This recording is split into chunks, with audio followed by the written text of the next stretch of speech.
Good morning.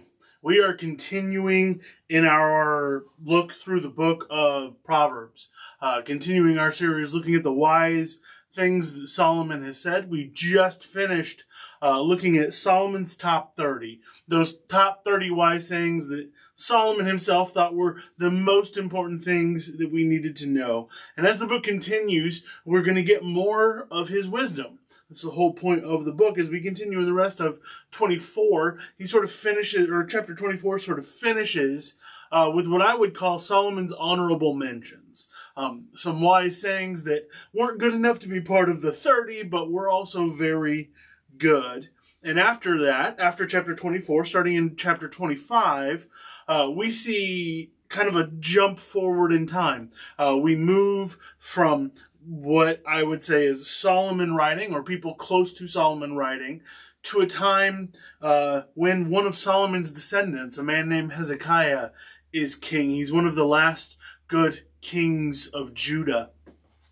And during his time, he adds to Proverbs, or the book of Proverbs is added to, with wise sayings from their time that are attributed to Solomon. So as you can sort of see in this transition, the wisdom of Solomon doesn't just end with Solomon. It increases and it grows and it becomes a part of the culture, so much so that they add to this book of wisdom current everyday sayings that they have that they believe came from the wisdom of Solomon. And so today we're going to look at 6 of all of those sayings that come from Proverbs 24 and 25 and see how they can maybe apply a little bit to our lives and our situations. The first one is Proverbs 24:29. It says, "Do not say, 'I'll do to them as they have done to me. I'll pay them back for what they did.'" Solomon here in this Proverbs is saying something that Jesus, when he comes into the scene, will tell us more about, or we'll kind of rehash a little bit. See, in Matthew chapter 5, when Jesus is preaching his Sermon on the Mount, he talks about this. He says, don't take an eye for an eye. Instead, Jesus says to turn the other cheek. And that's kind of the idea of what Solomon is saying here, is that we need to not, now, what they're not saying is, let yourself be bullied. Let people pick at you, poke at you, beat you up, and steal all your stuff. That's not the idea here. But the idea here is that when we are attacked, or when someone does something bad to us, our duty as Christians is not revenge, but to allow God to bring us justice. Our job, if someone does something evil or bad to us, is not to go out and seek and get revenge for ourselves. Our job is to approach the person who has treated us poorly with forgiveness and reconciliation. And if there's justice to be had, leave it up to God. And not only God, but leave it up to the powers that God has put in place, the government and all of them, to decide on justice. It is not our job to bring them to justice. Our job is to let God bring them to justice. Paul in the Romans chapter 12 kind of says the same thing when he says, "Do not repay evil for evil. Be careful to do what is right in the eyes of everyone, and if possible, as far as it depends on you, live at peace with everyone." This is what God has called us to do individually when someone treats us poorly or someone does something against us. Let the government handle it, and as far as we can, live in peace, live in forgiveness and reconciliation with them. Proverbs 24, verse 32 says, "I applied my heart to what I observed and learned a lesson from what I saw." Learn. Continue to learn. Learn from your mistakes. Learn from the mistakes of other people around you as they commit their mistakes. Don't fall into the same traps you've witnessed other people fall into. This is what we're called to do. To grow, to learn, to every day learn to be a better believer, to be a better follower, to be a better person than we were the day before. Learn from those around us and what they're going through so that we don't fall into the same mistakes. Learn from their triumphs and their failures, and learn from your own triumphs and failures. Don't make the same mistake twice. Continue to grow and adapt and learn. Don't let yourself get stuck in unhelpful, unhealthy, and unnecessary patterns of behavior. Continue to learn, continue to grow, continue to allow God to change you into who he has called you to be, because only then can we be truly wise people. Proverbs chapter 25, verses 4 through 5. Remove the dross from the silver, and the silversmith can produce a vessel. Remove wicked officials from the king's presence, and his throne will be established through righteousness. Don't let wicked or foolish people into your counsel.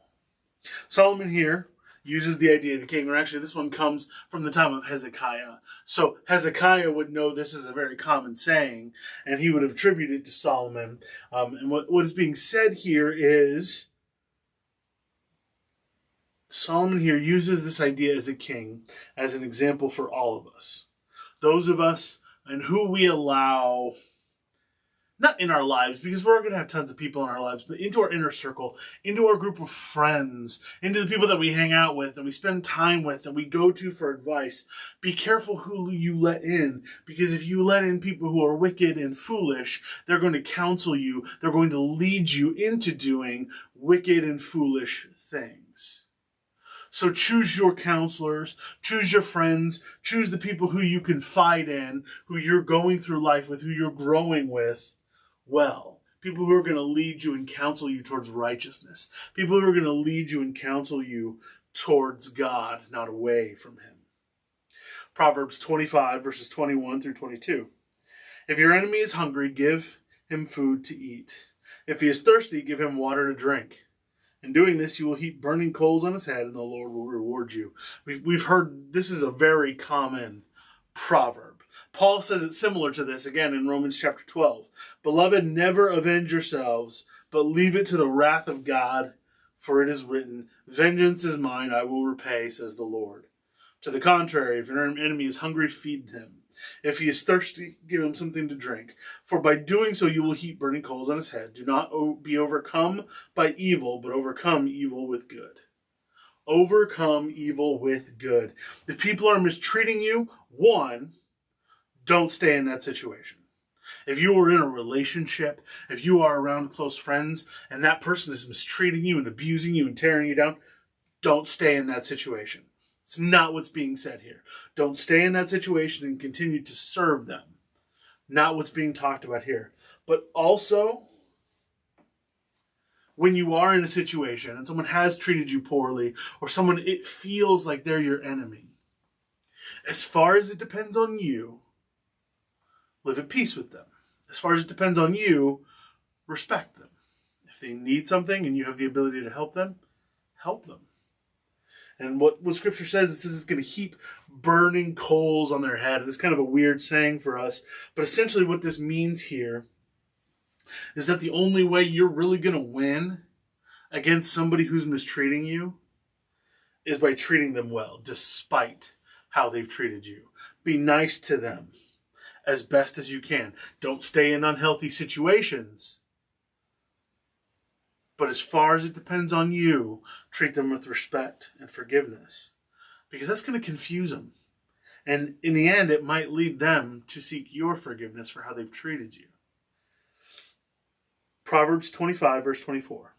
Better to live on a corner of a roof than share a house with a quarrelsome wife. Hear me clearly on this. We've talked about these before. Solomon, or Hezekiah in this case, in these writings, are writing to a specific audience, mainly men. So, it's written for a masculine perspective. Solomon isn't saying anything against women, and I'm not going to say anything against women in this either. But he's using this masculine example to explain a marital issue. We would probably say it similar to this. Better for you to live in your attic than to share the rest of your house with a quarrelsome spouse. If your husband or your wife is very quarrelsome with you, it gets tiring and draining.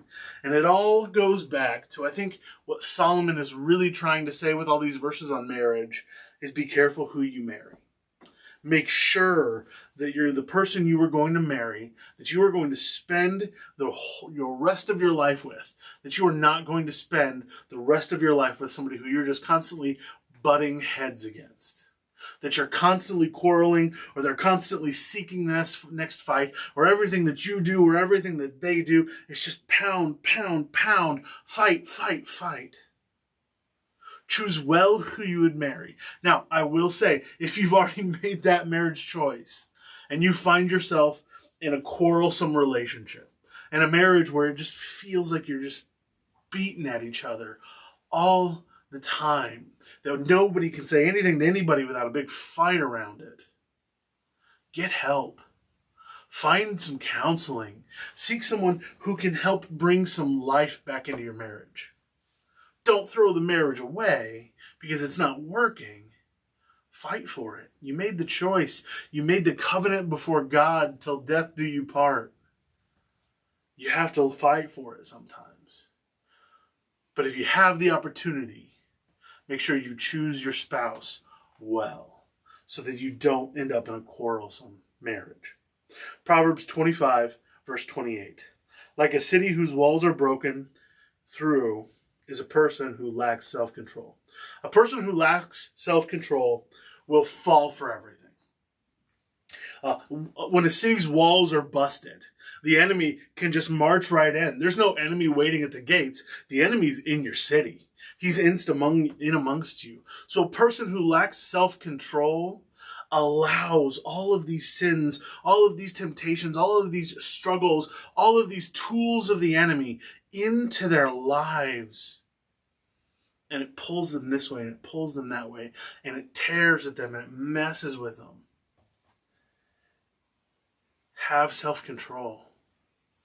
Because self-control is like the wall around a city. Self-control protects us, protects our heart, protects our faith, protects all of our relationships from all of the sin and all of the crud and all of the junk of this world that can come into our lives when we don't have enough self-control to prevent it and pull us away from God.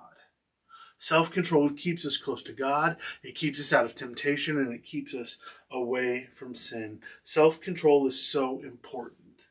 It's what helps us fight sin, fight off evil and the temptations of this world. Keep your focus on God, on Him and His will in our lives, in your life. Keep yourself under control so that your life may honor God. Have a great rest of the week.